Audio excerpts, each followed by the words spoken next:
This is the very, very special Canyon Speedmax CF SLX of world time trial champion Tony Martin of Katusha Alpecin. This could well be one of the trickiest bikes at the Tour de France. Now, before we get started with the prototype and one-off components that are littered all over this bike, let's tackle that paint job. That is super cool. So this is a Kraftwerk-inspired bike. Now, Kraftwerk, hopefully I don't have to explain to too many of you, but they were the first electronic band ever, basically, and their hometown is here in Düsseldorf, where the Tour de France is starting. The Canyon founder and CEO Roman Arnold is a big Kraftwerk fan, and so he wanted to take the opportunity of the tour starting in Düsseldorf and the fact that he's a huge fan to do something to pay tribute to them. So this is it, this is the creation, and actually there's also a small range of bikes on sale as well.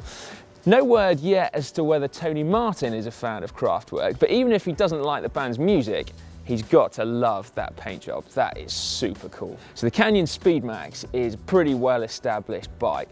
It's been winning at World Tour level for a year or so now, and actually it's also been winning in triathlons with Jan Frodeno pretty much dominating the sport aboard one of these. But what's been really interesting for me was talking to the guys at Canyon. So although Tony is a 4-time world time trial champ, when he signed up with Katusha Alpecin and therefore swapped bike sponsors, he went straight back into the wind tunnel and started refining his position yet further. And so there are one or two super trick bits on here, including these armrest mounts here. So this is a result of that wind tunnel testing. They're 3D printed in Canyon's HQ, and they allow Tony to get his forearms in a slightly up-tilted position, but then his hands are much flatter, and that was the most aero position that they could find. Otherwise though, the frame and the handlebars are all actually completely stock from Canyon. So you've got these super cool integrated handlebars there, and complete with the collaboration with Ergon, who's another famous German brand, for the contact points. So they've got medical grade foam on the armrest pads, perhaps less important for a 15-minute time trial at the Tour de France, and more important for an Ironman, but nevertheless, that's going to keep Tony nice and comfortable. And then also the grips here on the end of the extensions. So particularly for a wet day like today, that could well come in very handy. So we've already ticked off one piece of bespoke componentry with the armrest mounts there, but I'm kneeling right next to another two. You'll recognise, I'm sure, the silhouette of Zipp's sawtooth rim profile, but what you won't recognise is the depth here. So previously, Zipp only have the 454, so that is around a 50mm deep wheel, with those indentations that are about 5mm deep. Now, pretty revolutionary when it was launched back in October, but now there is this one. There is no official word as to what it's called, but if I was a betting man, I'd say that looks like an 808 depth, and if we're going to keep the same theme running through the range, I'd say that could well be an 858. And it's also a clincher as well. So Tony's always caused a little bit of controversy by the fact that he has dabbled with clincher tyres, and he is doing so again today, and it's also a 23mm width, which is narrow by today's standards, but from talking with Zipp's engineers, it is still aerodynamically the fastest width of tyre. But this is no ordinary tyre either. This is a prototype Continental tyre.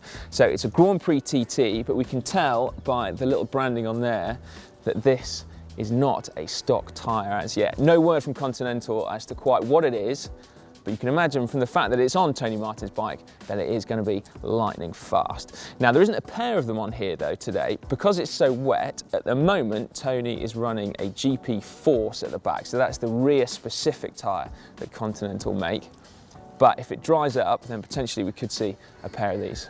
This rear tyre is actually slightly wider than the front. It's 25mm wide. So aerodynamics is perhaps fractionally less important at the rear of the bike because the air is already turbulent. So you can get away with being slightly wider and therefore benefit presumably from the slightly lower rolling resistance that you do get from wider tyres. It's mounted to a Zipp Super 9 carbon disc wheel as well. Now then, let's talk about the componentry on this bike as well. We've still got a couple more completely bespoke bits there. We've got this huge chainring here. It's a 58 tooth chainring, and you'll notice there's a definite absence of a front derailleur here, and therefore an inner chainring. And so if you look closely, it's actually a SRAM 1x chainring. So that's where they've got what's called a narrow wide tooth profile. So every other tooth is wider and the older ones in the middle are therefore slightly narrower, and it means that the chain is held on much more securely. You couldn't shift from there, but if you've only got one chainring, it's perfect. And that allows Tony to get rid of his front derailleur, which other riders have tried in the past in time trials because it's more aerodynamic, but they've lost their chains and therefore lost the race. I'm thinking about David Miller here in 2003. What is interesting though is normally with a SRAM 1x system, you'd have a special rear derailleur which has got a clutch, so like an extra strong spring. Tony hasn't got that, so presumably he's banking on the fact that this is a slightly smoother course just so that he doesn't lose that chain. He's also running, as well as a 58 tooth chainring, an 11 to 30 cassette. Now it's not as big as he does go, he often rides a 32 cassette, but 11 to 30, still quite a broad range on there. And in order to do so, he's then having to use a SRAM Y-Fly rear derailleur, so it's got a slightly longer cage on there.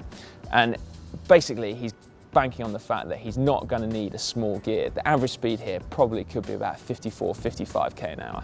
There is a lot of talk and speculation around the gear ratios that Tony Martin chooses to use in time trials. And 5811 is a huge gear, and so it's not often that he'll be in it, even though he does tend to pedal with a reasonably slow cadence. So the speculation is that he then spends more time in the middle of the block on the cassette, and therefore the chain line will be optimized, and that theoretically would reduce resistance coming from the drivetrain. Tony's running 175mm long SRAM Red cranks on there, and you'll see there's also a Quark D0 power meter. I would love to know what kind of data that records. And then on the end of those 175mm cranks, he's also got Look Keo blades as well. Now the way Tony shifts through his 11 gears is using the SRAM blips. So those are the kind of remote satellite shifters, and he's got 4 on here. So he's got 2 on the extensions down here, and then he's got 1 very neatly tucked in either end of the skis there.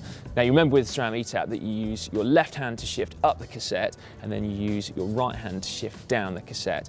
So that'll be the same on all of these 4 contact points. But of course, given that there's no front derailleur, he has no call to press both at the same time to shift a front chainring. Now the last bit of this bike that is unique to Tony is the sandpaper that is stuck to his saddle with grip tape. Now I'd say this is almost infamous. A lot of us have seen the photographs of what happens. Now it's not just the grip tape and the sandpaper stuck to his saddle, it's also the fact that he has bespoke skin suits made by a tailor close to his home, and they actually sew another patch of grip tape onto his chamois so that he has really firm contact patch between basically his body and also the seat. Apparently he only gets 3 uses out of each skin suit before they have to go in the bin. Anyway, that grip tape is stuck to a Selle Italia team issue time trial specific saddle. Okay, time for some vital statistics, shall we? Firstly, what is the saddle height on here? So Tony is running 765mm high. And then the drop from saddle to bars. After a quick bit of mental arithmetic, I can now tell you that the drop from saddle to bars is 145mm. Well, hopefully after that you will now agree with me that this is definitely one of the most tricked out bikes here at the Tour de France. Fingers crossed, it takes a stage win for Tony. Now make sure you let us know what you think about this as well in the comment section down below, and make sure you give the video a big thumbs up if, like me, you agree that this is a very special bike. Now do make sure you subscribe to GCN, that way you will never miss another pro bike or indeed any other content that we put out on the channel. So to do that, just click on the globe, and then for some more content from here at the Tour de France, click either just up there for the time trial course preview or just up there for time trialing tips.